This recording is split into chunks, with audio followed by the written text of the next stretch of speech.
Daniel went to MIA's flower shop again, on our wedding anniversary. When his actions sent me to the hospital with a severe pollen allergy, he knelt by my bed, frantically explaining, "I was just passing by, I swear." I said nothing. I just asked him to handle my discharge. That night, I handed him the divorce papers. "Let's get a divorce, Ava. Someone was causing trouble at the shop yesterday. Daniel came to help me. I didn't expect him to get pollen on him and cause your allergy. It's all my fault. Please don't blame him. If you have to blame someone, blame me." Mia stood by my bed, biting her lip, on the verge of tears, her almond-shaped eyes fixed on me, but I just looked at her, my face a blank mask. Yesterday was our wedding anniversary. He had cooked a lavish dinner to celebrate and had even bought me a diamond necklace. Not long after he put it on me, my neck started to itch, and I had trouble breathing. After I was taken to the hospital, the doctor said it was a pollen allergy. I had clearly seen a flicker of guilt and confusion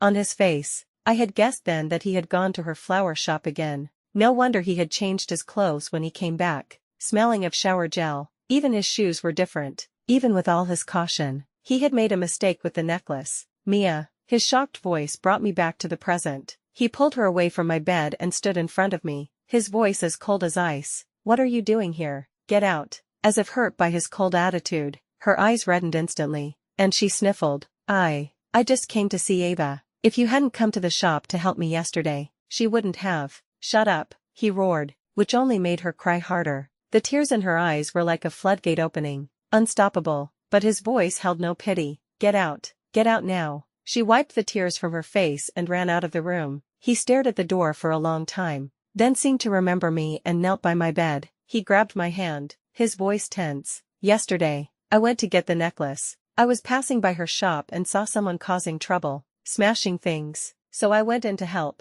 I was really just passing by, I swear." He held up 3 fingers, his eyes filled with panic. His burning gaze fell on me but failed to melt my already cold and numb heart. I helped him up and said flatly, "Go and handle my discharge. I want to go home." He let out a sigh of relief, his face breaking into a smile. Okay, I'll go." When we got home, he was busy in the kitchen, making dinner. During the meal, he eagerly served me food and chattered on, trying to keep the atmosphere from turning cold. When the table was cleared, I took out 2 copies of the divorce papers and handed them to him. "Daniel, let's get a divorce." He made an excuse to take a call and stumbled into the study. I stared at the empty plate that had held the braised pork and was suddenly reminded of the past. My father was an alcoholic who would beat me when he was drunk. The summer after my middle school exams, my mother couldn't take it anymore and ran away. I became the new target of his abuse. Once, he was very drunk and hit me hard. Afraid of being beaten to death, I ran away, but I had nowhere to go.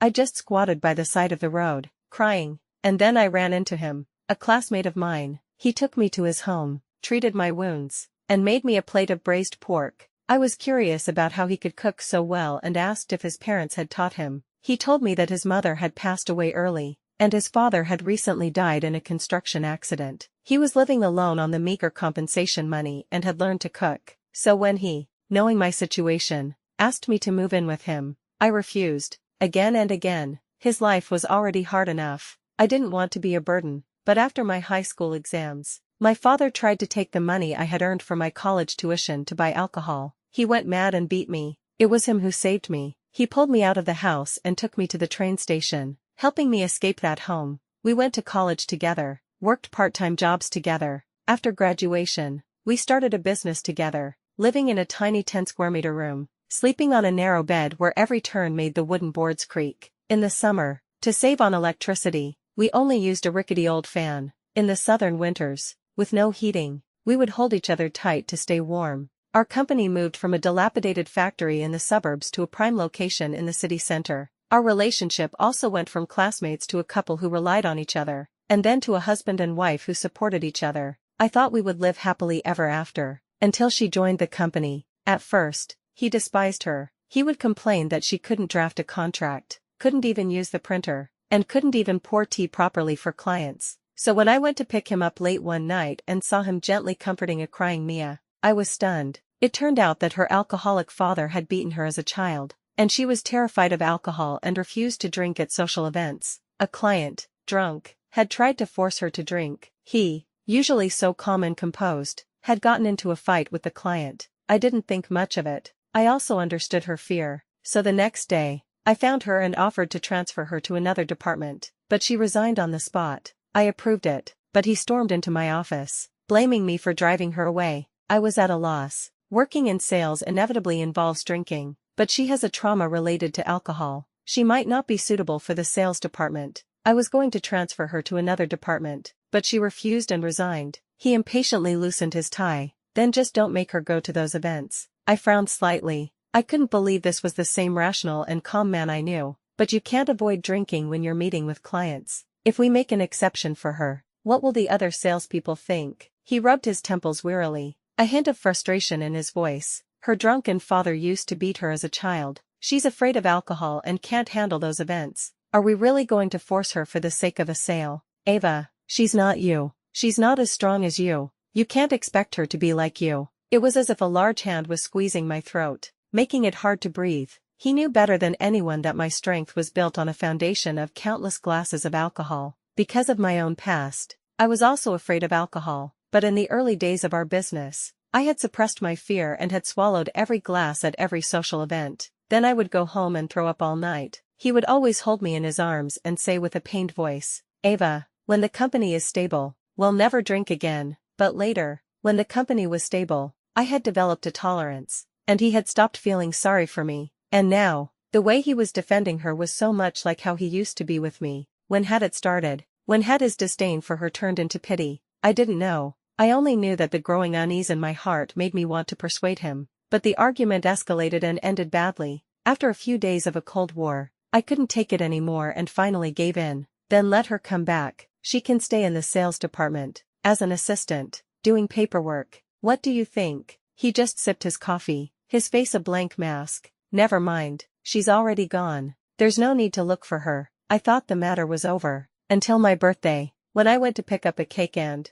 as I was about to cross the street, I saw her outside the flower shop across the road, standing on her tiptoes, gently picking a flower petal from his hair. They were laughing and talking, very intimately. I knew then that the matter was far from over. In fact, it had just begun. I finally found the reason for my 3 allergic reactions in the past half a month. The first time, I had touched his shoes. That day, he had spent the whole day with her at the wholesale flower market. The second time, I had touched his watch. That day, her flower shop had its grand opening, and he had gone to help her sell flowers. The third time, I had driven his car. That day, he had helped her deliver flowers to a client and had put them in the trunk. But why? Why was he helping her open a flower shop, even paying her rent? That was a prime location in the city center. The rent was not cheap. When Mia got divorced, she lost custody of her child because she had no job. She became a salesperson to prove to her ex-husband that she could earn a high salary, so she could get custody back. But you forced her to leave the company, and she lost her job. I met his cold gaze and shivered. He was blaming me, but I didn't know what I had done wrong. I had just, considering her situation, offered to transfer her to a more suitable position. She had refused and had insisted on resigning. I had even given her a month's salary as compensation. And this was after she had only closed 3 deals in over 6 months. How had it become my fault that she had lost her job? Just as I was about to argue, he spoke again. A weak woman, trying to get her child back, and you made her lose her job. That's why I compensated her with a flower shop, to help her get custody and be reunited with her child sooner. I saw a flicker of pity in his eyes. I was stunned. When had it started? I didn't even know about her private affairs with her ex-husband, but he knew everything. I pressed him, and he became angry, calling me paranoid. The door slammed shut, and I was left in tears. We became strangers under the same roof. I couldn't stand his indifference. I couldn't stand him ignoring me. I would often lie awake at night, my pillow wet with tears. Half a month later, one night, I finally couldn't take it anymore and opened the door to his study. I hugged him from behind, trying to keep my voice from breaking. Let her keep the flower shop, but promise me, you won't see her anymore. Okay. He turned, and his warm fingers wiped the cold tears from my face. The voice in my ear was a gentleness I hadn't felt in a long time. Okay. We seemed to have gone back to the way we were, but not really. At the dinner table, my chattering was like a monologue. He was like an audience, occasionally giving me a patronizing response. At night, he no longer held me. When I curled up in his arms, I felt like an annoying pest. I ignored the tender smile on his face when he looked at his phone. I ignored the fact that he would often get a call and leave me alone, even if we were in the middle of a meal, even if I was waiting for him at the airport in the middle of the night, even if I had fainted on the street from low blood sugar, had been taken to the hospital, and desperately needed him. I still ignored all of his emotional distance. I tried my best to please him, including with my body. It was as if only by being close to him, feeling the heat of his body, could I continue to deceive myself that he still loved me, that the only light in my life was still shining on me. But a lie can only last for so long. When I saw him and her eating lunch intimately in the car, my bag still held the fresh pregnancy report. They got out of the car. He shielded her, his wary eyes fixed on me. My tears could no longer be held back. I gritted my teeth and demanded, "Do you remember what you promised me?" I never got an answer. He pushed me aside and rushed to take a dizzy Mia home. It wasn't until that night, when he came back and, seeing me on the sofa, ignored me and was about to go into the study, that my anger flared again. "Don't you owe me an explanation?" An explanation for what? His cold attitude was unbearable. I grabbed his collar and, like a madwoman, demanded, "You promised you wouldn't see her again, but you were having lunch together in the car. You wiped her mouth. She kissed your cheek, like a couple. Why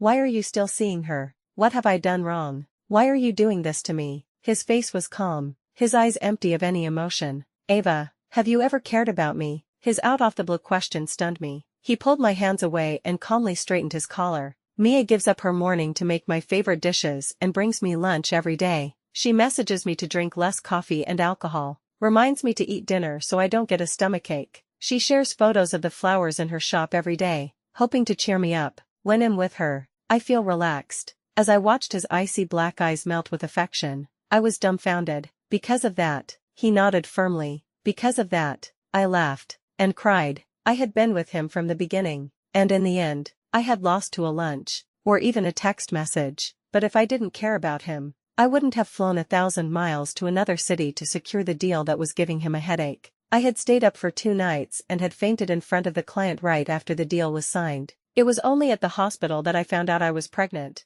I had flown back early in the morning, eager to tell him he was going to be a father, that our little family was going to be even happier, but he had dealt me the heaviest blow, and it had landed right on my abdomen. I clutched my stomach, unable to stand up straight. I seemed to hear her weak voice. "Daniel, my stomach hurts. Can you come?" The line went dead. His face was filled with anxiety. He pushed past me, and as he was about to go to the door, I finally collapsed. I desperately grabbed his pant leg. "I'm pregnant. My stomach hurts. Please, take me to the hospital." But all I heard was his scoff. "Ava, did you just hear Mia say her stomach hurts? So you're pretending too, trying to keep me here by faking a pregnancy. Stop acting. I'm not falling for it." He left without looking back. A pool of blood was spreading beneath me. My phone was in my bag on the sofa, but it felt as far away as the equator. I crawled over, took out my phone with a trembling hand, and called an ambulance. My consciousness was fading,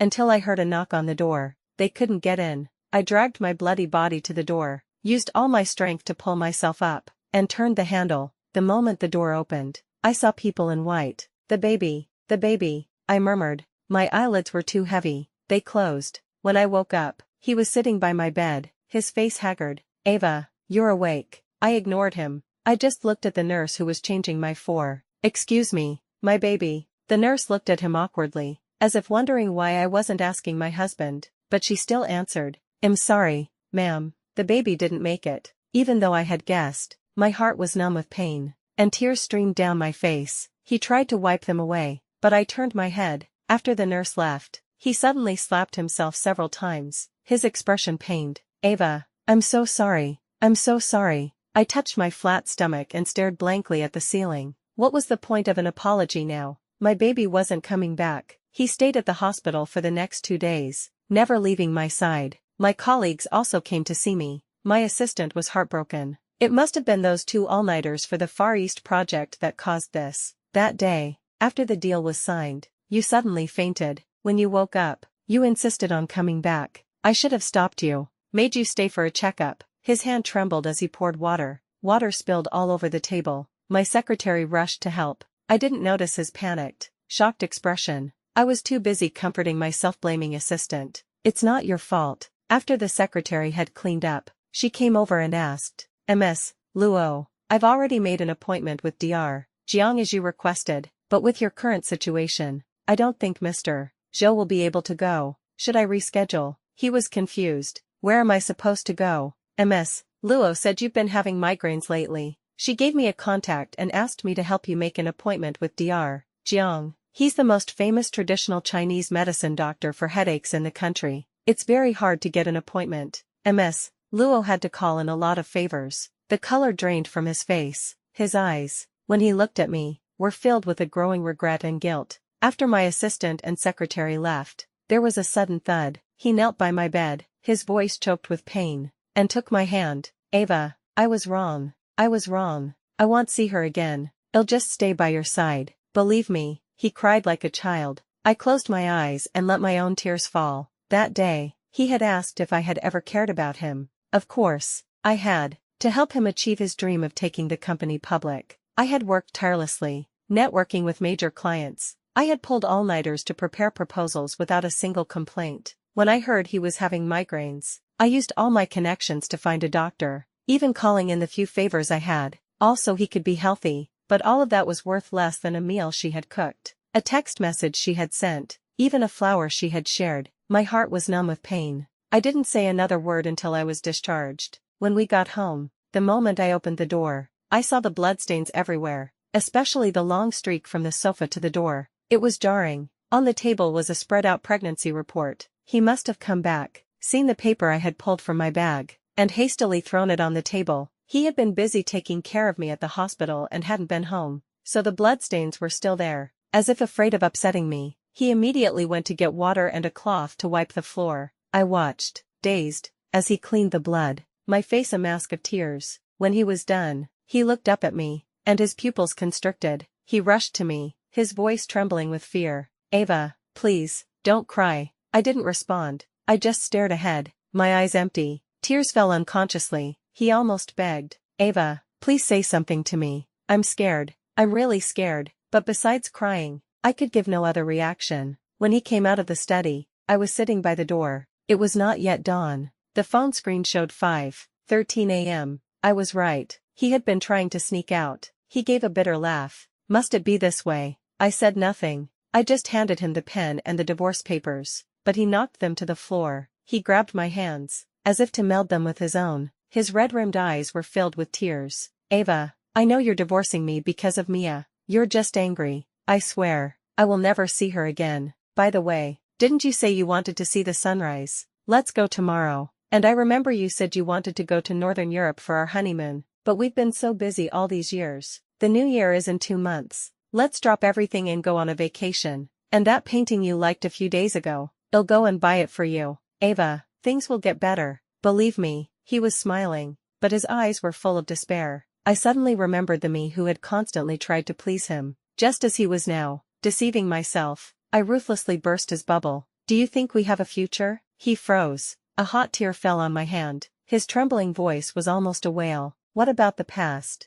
That time we went to the night market after graduation. We had no money, so we shared a stick of candied haws, but they were so sweet, and we were so happy. Once, when we were on a business trip, you sprained your ankle. I carried you all the way home. You said you wanted me to carry you for the rest of your life. On our wedding day, we went to the Ferris wheel at the beach to celebrate. At the very top, you snuggled into my arms and stole a kiss from my chin, and I kissed your nose. His smile was sweet but also tinged with a bitter sadness. Ava, think of our good times. Don't give up. Okay, but I just stared at him calmly. The good times he spoke of stirred nothing in my heart. I even cruelly pronounced a death sentence on our 10-year relationship. But Daniel, I don't love you anymore. He squatted on the floor, covering his face and sobbing. Actually, the day after I was discharged from the hospital, I had had a lawyer draft the divorce papers, but when it came time to sign, I had tried several times but couldn't bring myself to do it. I was just like him now, crying with my face in my hands. In college,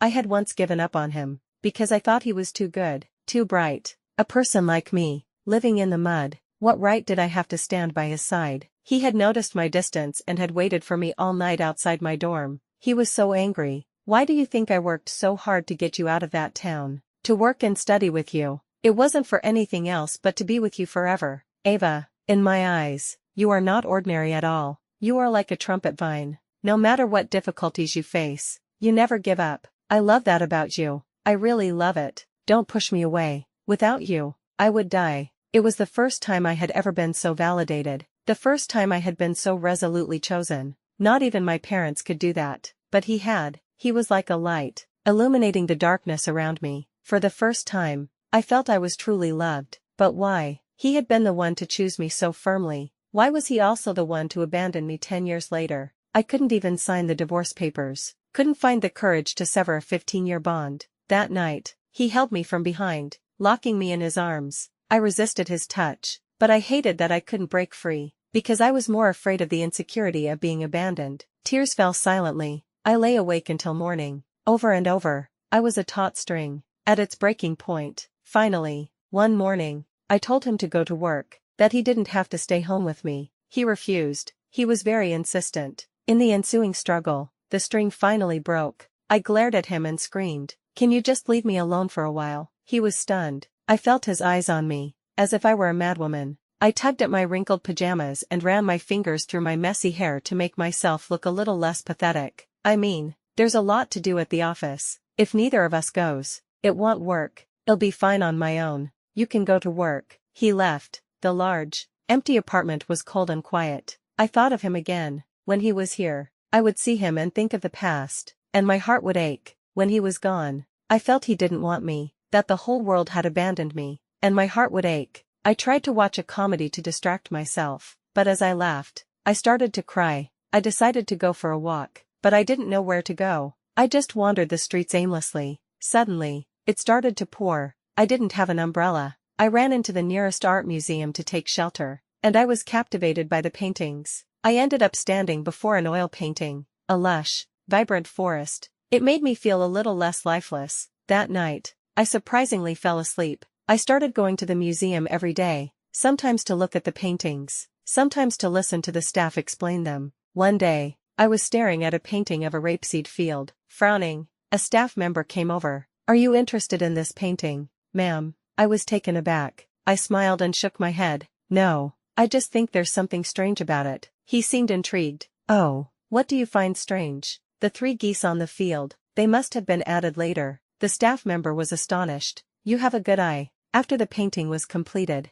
the artist's child accidentally damaged it, but the artist loved the painting and didn't want to give up on it. He spent a whole month adding the 3 geese to cover the flaw. "This painting has been hanging for almost a year, and you're the only one who has noticed. You're very perceptive." I shook my head. It is the artist who is perceptive. To be able to fix such a big mistake so well. After the staff member left, I continued to stare at the painting. And then, in a moment of clarity, I understood. Even a big mistake can be corrected, and when it is corrected, the result can still be perfect, but the process takes time. I thought, this mistake of his, it also needed time to be corrected. I was no longer in a hurry to end our relationship. Instead, I gave everything over to time. Slowly, my view of him began to change. He would come home from work early every day and cook me dinner. At the table, I would listen to his so-called interesting stories and just feel bored. Not as interesting as the paintings I had been looking at. How had I never noticed how boring he was? Sometimes, when he saw I was distracted, he would look hurt. Exactly the same expression I used to have when I would talk to him for a long time and then realize he hadn't heard a word. I felt I should comfort him, but though my lips moved several times, no words came out, so I just took a sip of chicken soup. And then I frowned. "This soup is a little salty." He quickly took a sip from the bowl. "It's not salty. Maybe I should add some water and reboil it." He stood up to take the pot. I stopped him. "Never mind, I'll just drink it." He sat back down, a sad expression on his face that was so familiar. Once, I had made him a coffee, just as he liked it, but he had said there was too much milk. Then I'll make another one." "Never mind, I'll just drink it." The dejected look on my face then was exactly like his now. Later, he never touched that cup of coffee, just as I never touched that bowl of chicken soup. I spent more and more time at the museum. Sometimes I would meet a kindred spirit and chat for a while. Once, I was so engrossed in conversation that I lost track of time. When I came out, it was pouring.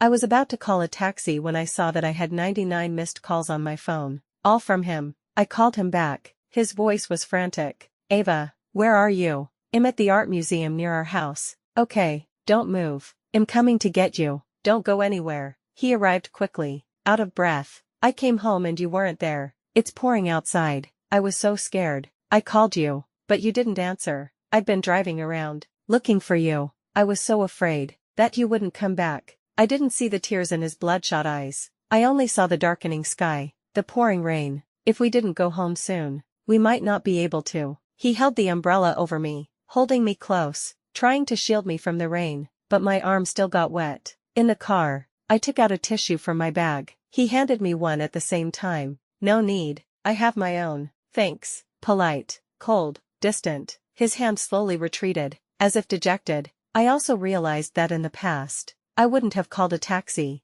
I would have called him to pick me up. I wouldn't have waited for him to hand me a tissue. I would have asked for one. But now, I didn't seem to rely on him as much. He also seemed to have noticed the change in me. He became a little clingy. He would message me frequently at work. He would even report to me when he was going to the restroom. But my mind was on the paintings. I had joined a few groups, all with art lovers. They would often discuss the stories behind the paintings. I was fascinated, so much so that he called my name several times, and I didn't hear him. It turned out he had an industry conference the next night and wanted me to help him choose a tie. I pointed to one casually. His face suddenly turned awkward. I didn't understand why. I was getting tired. I put down my phone and closed my eyes. He lay down beside me and held me from behind. We haven't been out in a long time. How about I go to the museum with you this weekend? And then we can go to the night market for dinner. I was a little sleepy. I just gave a soft and fell asleep. On Saturday, he got up early and got ready. He followed me to the museum, full of energy, but I spent the whole time talking to the staff about the paintings. He didn't understand and just stood by, looking awkward.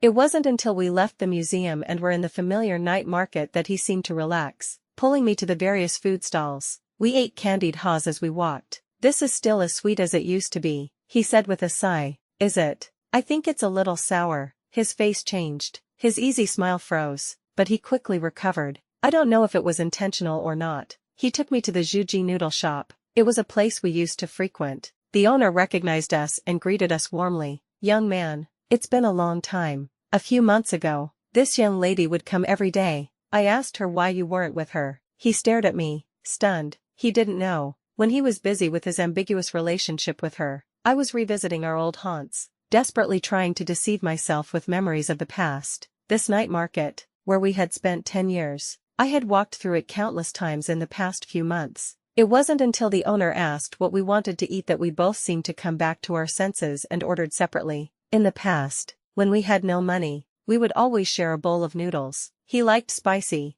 and I didn't, so we would order a plain bowl. When he divided it, he would always give me more. Then he would add a lot of chili to his own bowl. Now, it was no longer necessary. His bowl of beef noodles was covered in red chili oil. My bowl of pork rib noodles only had a few scallions. He ate with gusto. This still tastes the same, so spicy and fragrant, but I sighed. I think it's a little bland. It seemed that when you stop loving someone, even the memories change their taste. His chopsticks paused. His eyes, hidden by a few strands of hair, were red. I don't know if it was from the steam or the spice. He became even more clingy. He came home earlier and earlier, making me all sorts of dishes. He would often bring up the past. When I didn't react, he would look dejected. He started bringing home gifts, one after another, as if to please me. A typhoon was coming, and the weather was already humid. I looked at the pile of gifts. I felt no joy, only a growing frustration. The storm was about to break, but he had to go out.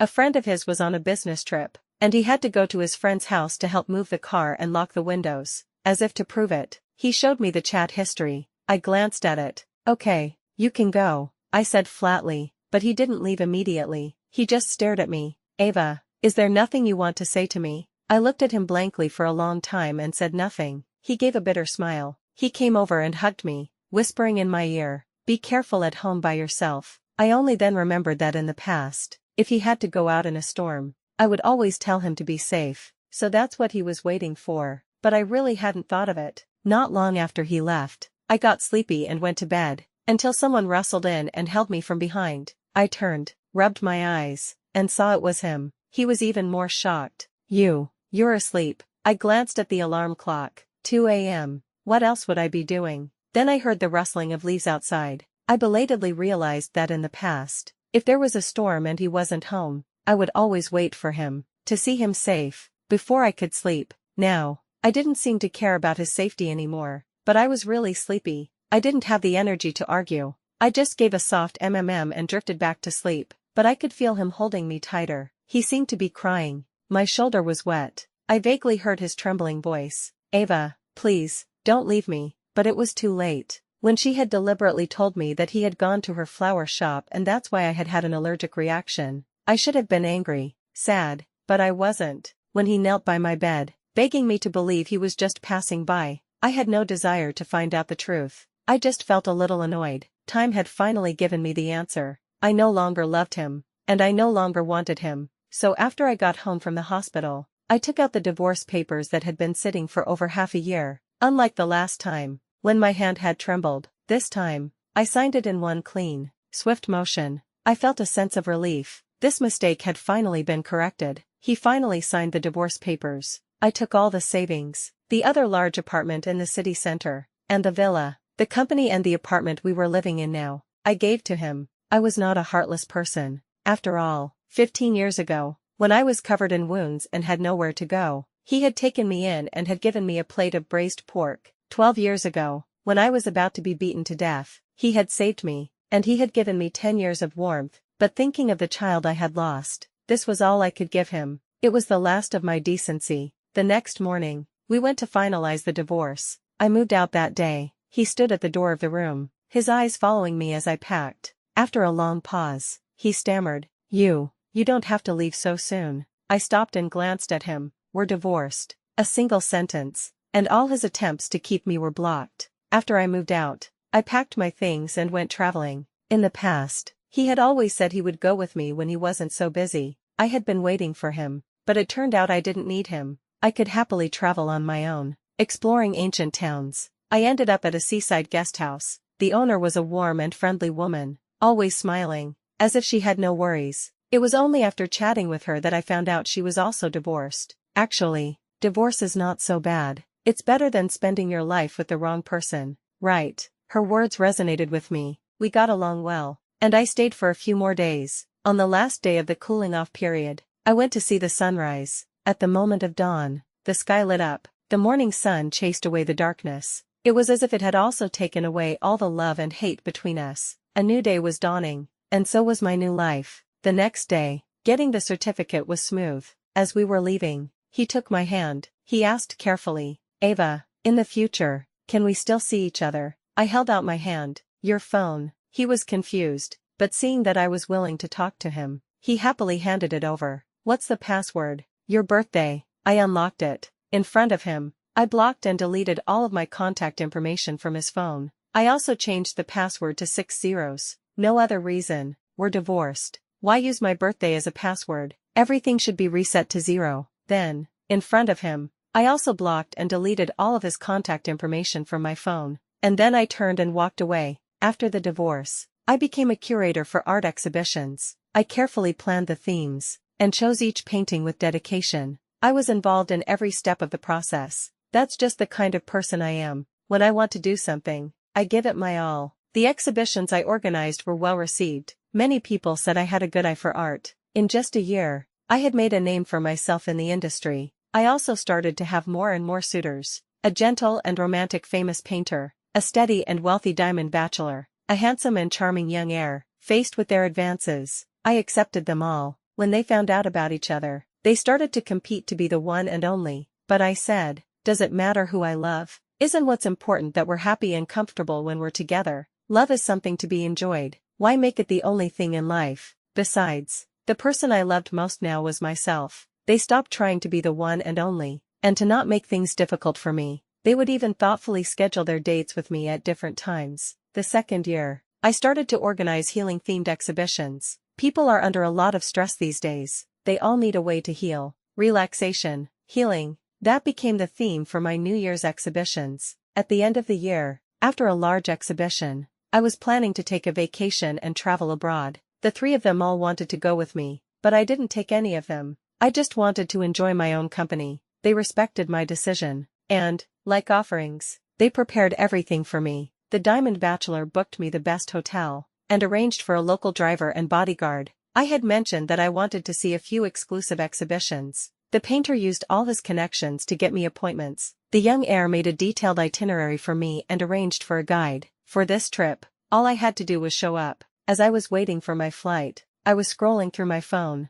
Suddenly, two people stopped in front of me. How can you not even know how to pack a suitcase? Don't you know you have to pay extra for overweight luggage? My hand, scrolling, suddenly stopped. That voice was Daniel. Then I heard her apologize. I was even more surprised, but only for a moment. Actually, after we broke up, I had gradually realized that perhaps when I was getting more and more major projects, getting praised by clients, and almost overshadowing him, he had already changed. He didn't want my energy to be divided, he wanted me to revolve around him, so he stopped taking me to banquets. When I went to close a big deal, he would insist on coming along. He even interfered several times to keep me from managing major projects. He had once said I was like a resilient and independent trumpet vine, but a trumpet vine is a climbing plant. It needs a support to grow. He wanted me to rely only on him, and she was like a delicate daughter vine. She relied on him for everything, needed his protection. She was better at satisfying his need to be needed.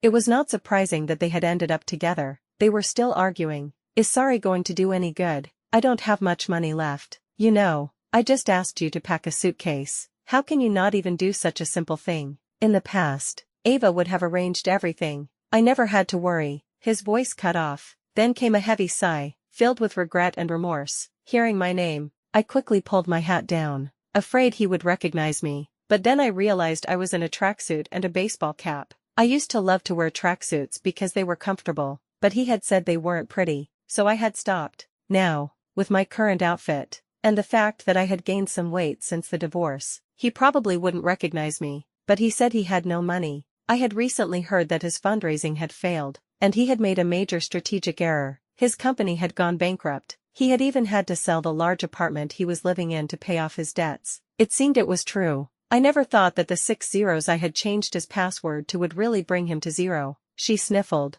You're still thinking of her, aren't you, Daniel? Don't forget, I'm carrying your child. How can you do this to me? He sneered. You know very well how this child came to be. You pretended to be her when I was drunk and tricked me into sleeping with you. Her trembling voice was laced with a hint of guilt and hurt. Yes, I tricked you, but she divorced you. She doesn't want you anymore, but it's okay. I'm still here. We were happy together in the past, weren't we? You helped me open my flower shop. You were so busy but still helped me. You were so worried when I pricked my finger. You put medicine on it. I cooked for you. I sent you pretty flowers. You liked me too, didn't you? I frowned slightly. It was only much later that I heard that her ex-husband had tried to break up with her before they graduated from college. She had refused and had deliberately gotten pregnant, so they had gotten married. After graduation, she had stayed at home to raise the child, until her ex-husband had an affair, and she was left with nothing. She came to our company and met him, who took care of her and protected her. Her previous marriage had made her accustomed to relying on others for survival. When she finally found someone she could rely on, she would, of course, do anything to hold on to him, even resorting to her old tricks. He took a deep breath, as if suppressing his anger. His voice was extremely cold. That was just pity. I'm telling you, even if you're carrying my child now, all I feel for you is responsibility. The only person I've ever loved in my life is Ava. I curved my lips in a sarcastic smile. When I was devoted to him, he was indecisive. When I gave up on him, he said I was the only one he had ever loved. And while saying he only loved me, he was having a child with someone else. So ridiculous. I felt as if I had swallowed a fly. It was disgusting. Fortunately, they soon moved on. I finally looked up and watched them go. They seemed to be still arguing. I didn't know where they were going, but in any case, it was not the same path as mine.